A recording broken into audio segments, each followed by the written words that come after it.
Hey guys, welcome back to More English with Dry. Today we're going to take our final look at persuasive writing. This episode is going to focus specifically on how to use counter arguments in your persuasive writing. The question we're going to be working on today is an exam style question from English Language Paper 2, Section B. The question is, you need to write a letter to your MP. In this, you need to show your views about whether or not social media websites should be allowed to ban certain users. As always, it's out of 40 marks, with 24 for content and organization and 16 for technical accuracy, i.e. SPAG. The first thing I'd like you to do is consider the two statements that I'm about to show you.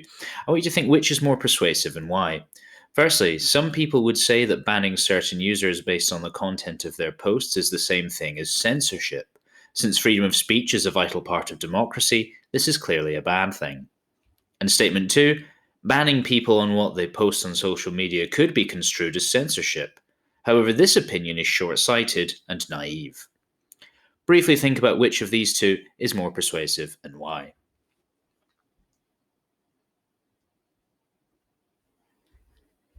Now, to the naked eye, the first statement here is the one that is more persuasive. It contains a more strong argument, and it contains a greater sense that this is something that matters to the person talking. There is more fact, there is more evidence, and there is more emotive language. However, imagine that the rest of the essay is actually arguing in favor of certain people being banned on social media. That is to say, the thesis or the main driving argument in the essay is that social media websites should be allowed to ban certain people if they deem it necessary. If that is the case, which of these two is more persuasive?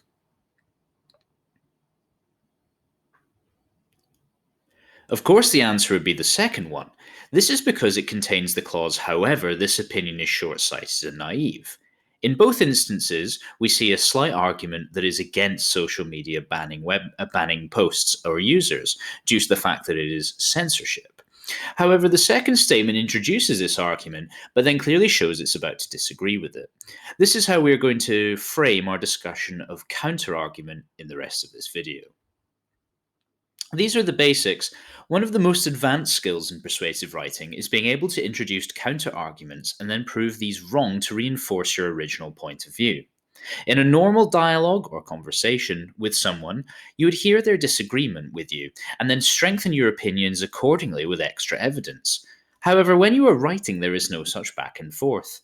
Therefore, you have to predict potential objections from your audience in advance and then show how the perspective they are putting forward is incorrect. Let's be clear. When you were in primary school, you would often write essays that argued both for and against something. By GCSE, this is not what is required. In fact, actually, that is not good at all. The reason being that it's not persuasive. If you present two arguments equally, then you leave the person reading it in some doubt as to what you actually think. You need to show that you understand that there is disagreement with your point of view. However, you need to show that this disagreement is not accurate, and you need to show this disagreement is wrong. Much like in normal conversation, if you present an opinion that's then disagreed with, you'd back it up.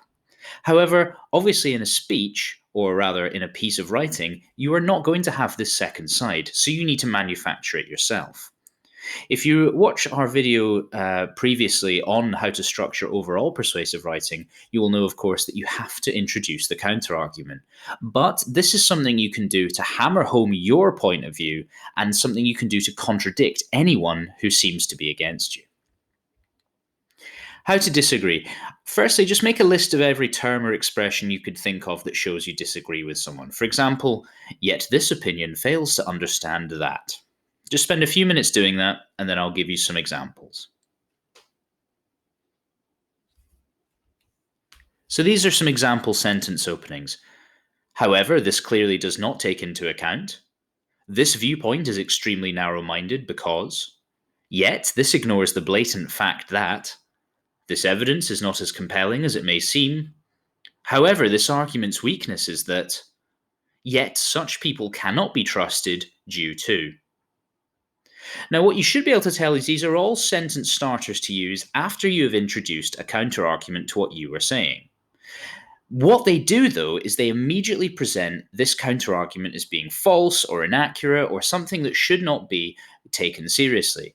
That is the first step in you properly refuting or using rebuttal, to those of you who have done debating, against what has been said.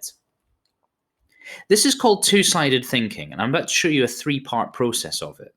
The first one is identify the opposing side to your argument that supports an opinion different to yours. It is actually vital to show that there are people who disagree with you. Otherwise, there's no point in persuasive writing. If everyone already agrees with you, then there's no sense in writing this point of view.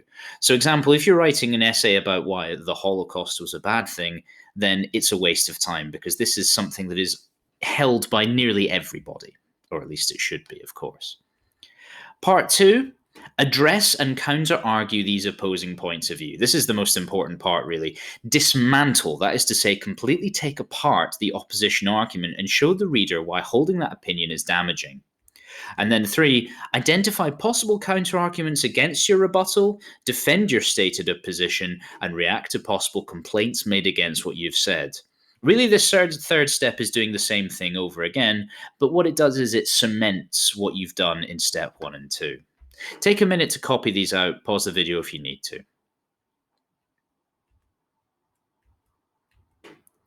Refute, concede, or modify.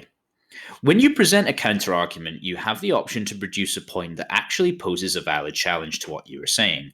Now, this can be effective as it shows you're open-minded and aware of all sides of the debate. If you introduce something that is genuinely a good argument, then that is not always the worst thing to do because actually it shows you're open-minded. But what you need to do is react.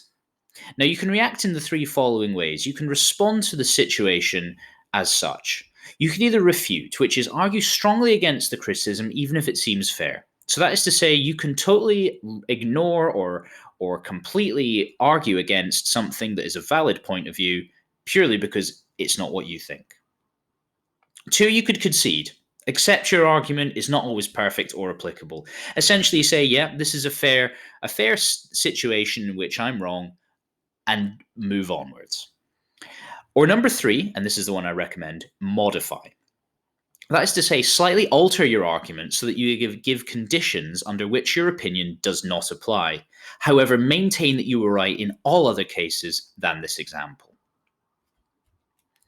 So, modifying. For example, in the rare case that a social media platform starts to ban people simply for holding valid political opinions, it may be fair and just to argue that they should not be allowed to censor users.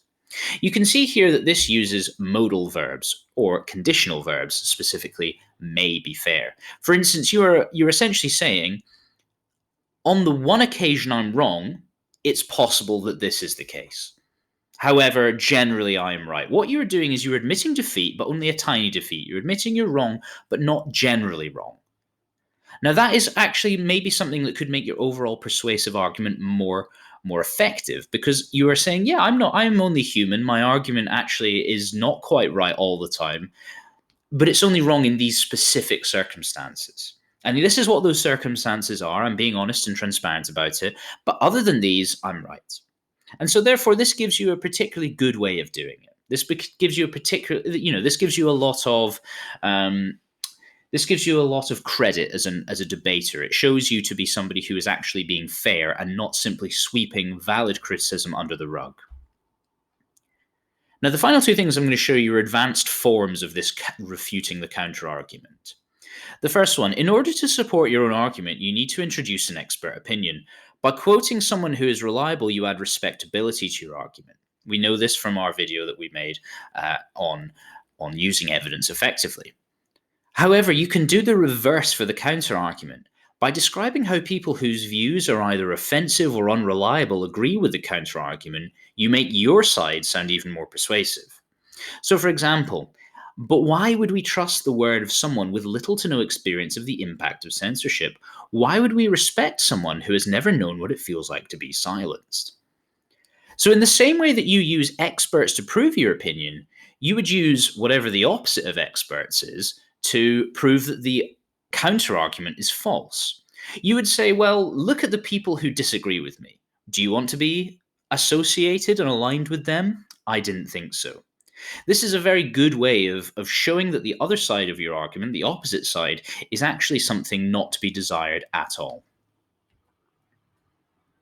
The second advanced technique, we're going to go back to the ancient Greeks. They were masters of rhetorical devices and were fond of something called apophasis. This was something especially used by the great Greek writer and orator Cicero.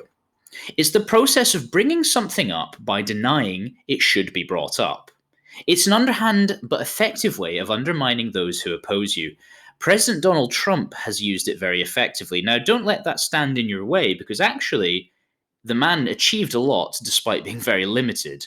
Now, obviously, you can have your opinions about whether he deserved it, but the fact is, a lot of his appeal was in how he spoke. And a lot of people were persuaded by these kinds of quotes.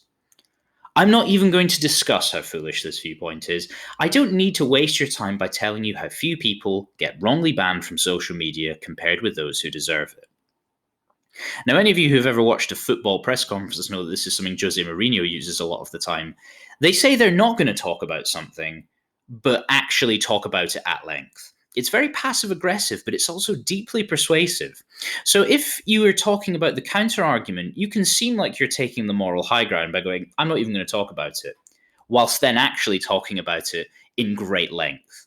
This is something that can be used really to make your argument seem even more subtly manipulative, which is the absolute bottom line of persuasion. I hope you found this video helpful. Make sure you stay tuned for more, and like and subscribe to the channel. Good luck revising.